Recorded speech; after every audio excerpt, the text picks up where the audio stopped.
allowed to execute the entire operation. In 1 month, we took back terrain larger than Belgium from Boko Haram. We were not allowed to finish because it came at a time when governments were in the process of changing.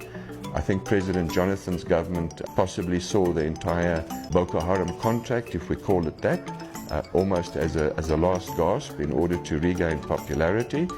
The incoming president, President Buhari, was heavily supported by a foreign government, and one of the first missions was to terminate our contract. Could you name that foreign government? Yes, we were told it was the United States, and they had actually funded President Buhari's campaign.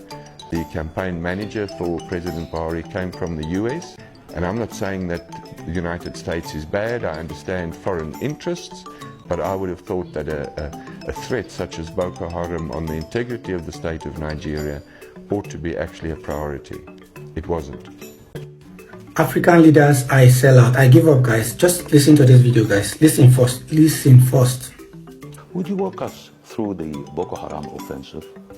Boko Haram offensive, we were a subcontractor. There was a prime contractor appointed that appointed us as a subcontractor. Our initial aim was not Boko Haram per se, but it was to rescue the Chibok girls. They were the girls that had been kidnapped, and where the Western response was #SaveTheGirls. That type of nonsense does not save girls. Unfortunately, these girls became victims of a situation where the security had broken down in a specific area. They were kidnapped, and that was the first mission, rescue the Chibok girls. We then did a selection process of the Nigerian soldiers.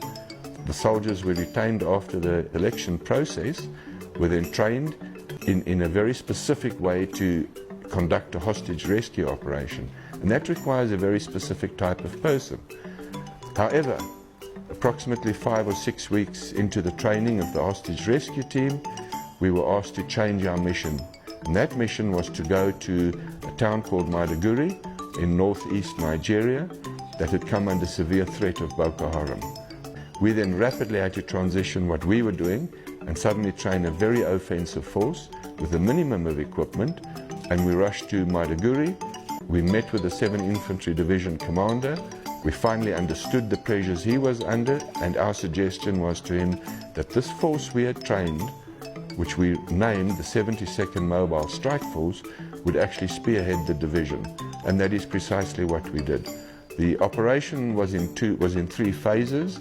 The first phase was to actually cut a dividing line across northeastern Nigeria and isolate Boko Haram into 2 defined areas, and then mop up one area in the south was the start, and after that was done, mop up in the north.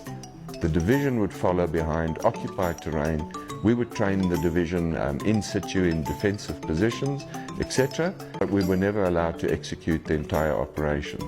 So in 1 month, we took back terrain larger than Belgium from Boko Haram. We were not allowed to finish because it came at a time when governments were in the process of changing. I think President Jonathan's government possibly saw the entire Boko Haram contract, if we call it that, almost as a last gasp in order to regain popularity.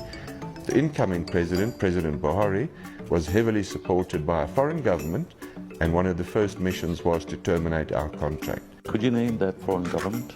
Yes, we were told it was the United States, and they had actually funded President Buhari's campaign. The campaign manager for President Buhari came from the US. I'm not saying that the United States is bad. I understand foreign interests, but I would have thought that a threat such as Boko Haram on the integrity of the state of Nigeria ought to be actually a priority. It wasn't. If you are a Nigerian and you don't know your problem by now, I'm sorry I can't help you. There's a common denominator. Now, something happened in 2015. President Muhammadu Buhari won election, and some Nigerians were celebrating. They kicked out Goodluck Jonathan. He was coming to tackle corruption, and so on and so forth. But from the video we have just watched, you see clearly that even before Jonathan left power, there was this serious push by the military and the foreign contractors they brought in, that they were pushing Boko Haram. They were pushing them to a point where they could have easily defeated them. But that didn't happen. Immediately Buhari took over power, he terminated the appointment of those contractors and told them to stop fighting Boko Haram. So it is a political tool used by politicians basically to win election, to stay in power, and to get an excuse for these foreign powers to remain on our continent. Before I talk about the common denominator that is bedeviling and sucking the blood of Africans, I want to go back to something quickly. If you listen to that video, they said that some foreign powers sponsored Buhari's election and it came from the United States of America. But there's something that adds up to that. It's because if you look at that 2015 election, Tinubu was there. Tinubu was the main financier. He was the backbone behind Muhammadu Buhari's election. And he brought in some foreign guys. I mean, if you look at the video, they sat down, there were some foreign multinational corporation heads, and there was Bill Gates. He was there. Now, in this 2023 election, Bill Gates also came with Dangote and visited Tinubu after he won election. That means there's a force behind it, what is happening in Borno and in Nigeria today that we don't understand.